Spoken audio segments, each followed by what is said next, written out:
I'm Gary, and this is Coasting with Culture. I like to combine theme park visits and riding roller coasters with various cultural experiences around the world. Last time, I spent a day wandering around the Colombian city of Barranquilla, exploring their Carnival Museum, and finding that a coaster credit was no longer there. This time, I'm finally sticking around Bogota, and hope to have much better luck in going for more coasters as I visit 3 amusement parks in the area, including a park that offers a coaster that once operated near an old hometown of mine. It really feels bizarre to be up this late in this neighborhood right now because I've been so used to getting up before 5 o'clock in the morning or right around that time to get to the airport. Today I'm not going to the airport. I'm actually staying in Bogota. So I'm looking forward to getting a chance to actually explore the city that I've been staying at for the past few days. Because of the change in plans from the second attempt to get to Pasto, this gave me 2 days in Bogota before heading to the next country of this South America journey. Since it worked out this way, I made 1 day for Bogota's amusement parks and the other for Bogota culture. This day would be for the amusement parks. The first of the 3 amusement parks was located in the northern outskirts of Bogota. About 5 minutes outside of town and right off of the highway is Multiparque. This is the smallest park of the 3. The park offers several smaller rides like those found at family entertainment centers, and they also have both outdoor and indoor go-kart tracks.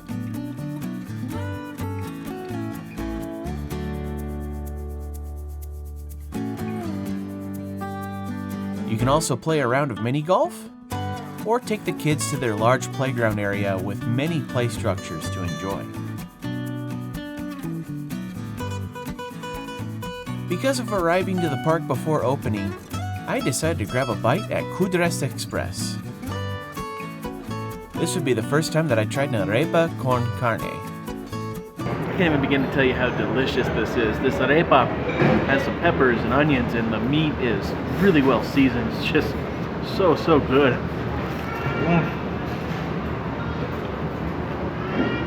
And the corn-based bread is really crispy too.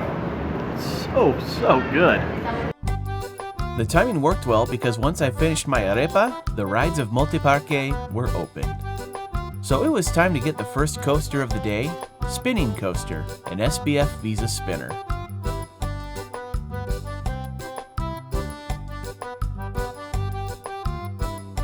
Just went ahead and got my pass, got some credits on it so I can go ahead and get the coaster. Let's ride.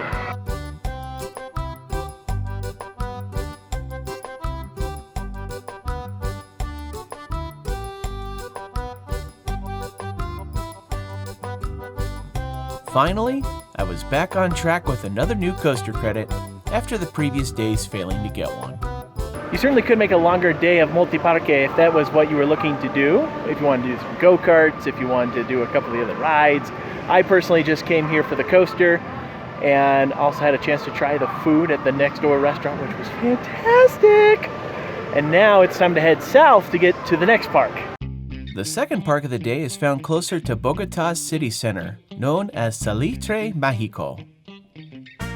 This was the largest of the 3 parks and offered a similar number of attractions as Parque del Café, but in a more traditional amusement park setting.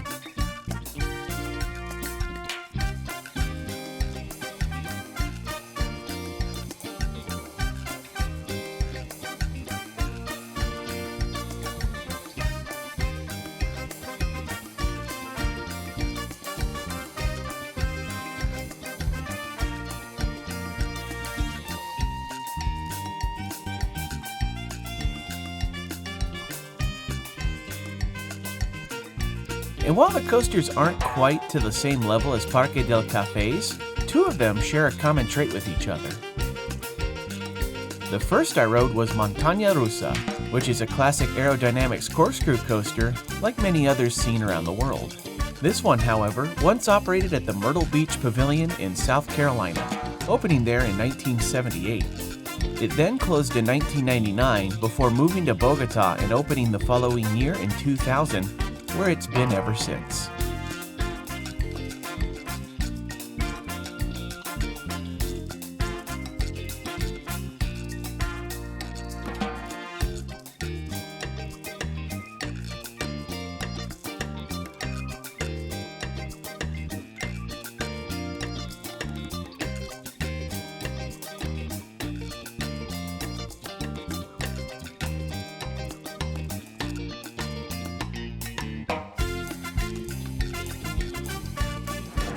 we moved to North Carolina right about the time that this coaster had closed when it was originally at Myrtle Beach. The only thing was that we never got to Myrtle Beach until December of that year to celebrate the new year. And so I never even had a chance to see this thing operate while it was in Myrtle Beach. But when we got to Myrtle Beach, they were starting construction for a brand new coaster. That was the Myrtle Beach Hurricane, the infamous wooden coaster whose trains would become the replacement trains on Son of Beast. The next coaster was Double Loop, a Socket design coaster. Much like Montaña Russa, this too had operated in the United States, but is even more well-traveled as it started off as part of the French Fair circuit until it became a permanent installation at Seabreeze in Rochester, New York. Then in 2003, it was closed and moved to its third different continent here in South America, where it opened in the year 2004.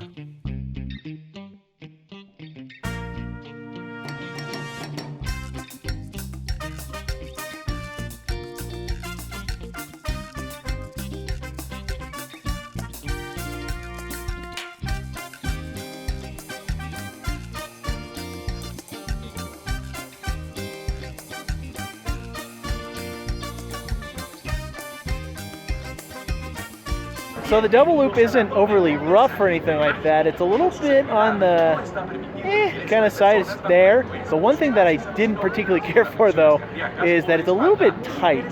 You know, I have to admit I'm a bigger guy, but it definitely led to having to do some slouching and really kind of being restricted in there in order to fit. And so if you're planning on riding this and you're a little bit bigger, definitely going to have to be prepared for the possibility of having to kind of manipulate yourself to fit, or might have to go ahead and accept that this isn't going to be a credit deal yet. There's one more coaster found at Salitre, Magico, a wacky worm-style coaster called Gusano Loco. While in general these are typically available to all riders, this park was one of the exceptions as they don't allow adults to ride at all.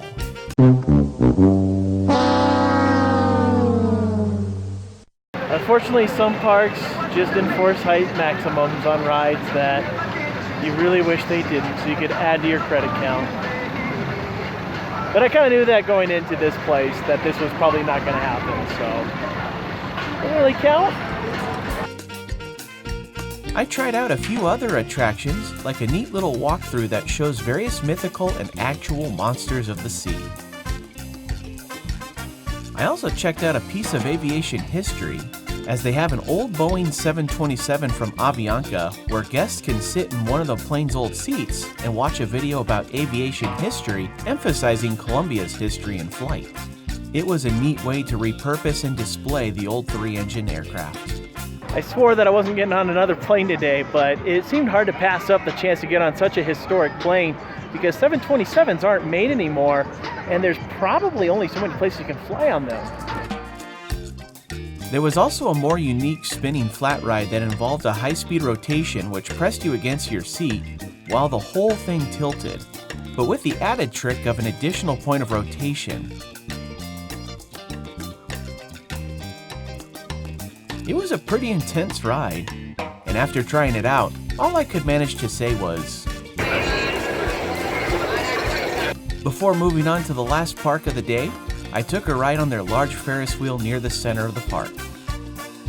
This is an excellent opportunity to see the surrounding area of Bogota, including the core of the city center and the nearby mountains to the east.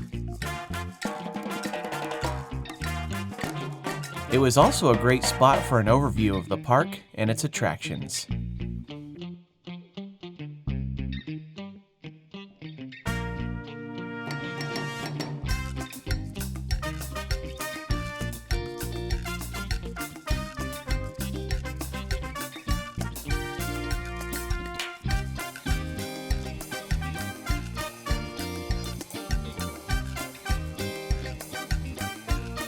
Salitre Magico has some really unique aspects to it, especially the fact that it's got the old Myrtle Beach roller coaster here, the 727 that's on display, the walkthrough where you get to see the sea monsters.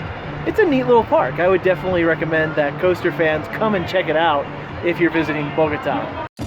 As the sun was setting on this Bogota amusement park day, the final stop was to Mundo Aventura, the southernmost of the three parks, and somewhere between the other two in size.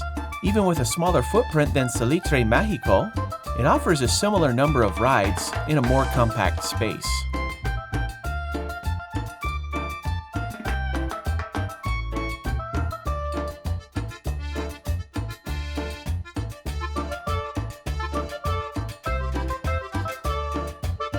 Much like the previous park, they had a wacky worm-style coaster, this one being a larger version called Montañita Russa. And just like Salitre Magico, Mundo Aventura doesn't allow adults to ride this coaster either.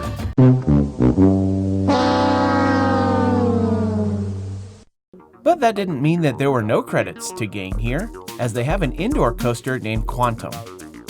The ride was pretty popular as the wait was close to an hour, and while it was neat to see a smaller park give its coaster theming and even include videos to give a backstory, it seemed like they did a lot for what was essentially a highly themed Galaxy-style coaster, which also utilized virtual reality for the ride experience.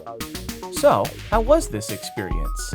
Quantum was kind of awful because the lap bar was really tight, more so than normal for a Galaxy-style coaster. That's not usual for it to be that tight. And then on top of that, it was jerky. And the use of VR, I always kind of find it overrated with roller coasters in some cases, but for this one it really didn't mesh with the ride very well, and it always seemed like it was out of focus. You had to kind of have split eyes like an iguana, or not an iguana, excuse me, a chameleon, and it just never really worked out very well, so I wasn't a huge fan of it, but a credit's a credit, so good to go as far as coasters go in Bogota. Since it was a long wait, the night sky had come over the park and made for an enjoyable stroll through the park for its atmosphere as the evening was coming to a close.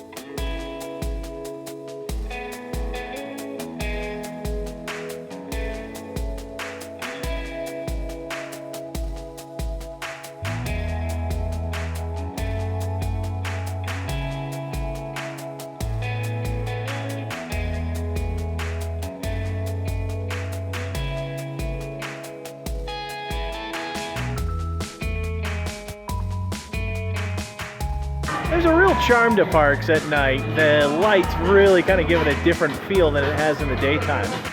And that was the end of the search for coasters in Colombia for this trip, as tomorrow would be for enjoying some Bogota culture before heading to the next country. Thank you for watching this Coasting with Culture video. If you'd like to see future videos about combining theme park visits and cultural experiences, please consider clicking that subscribe button down below.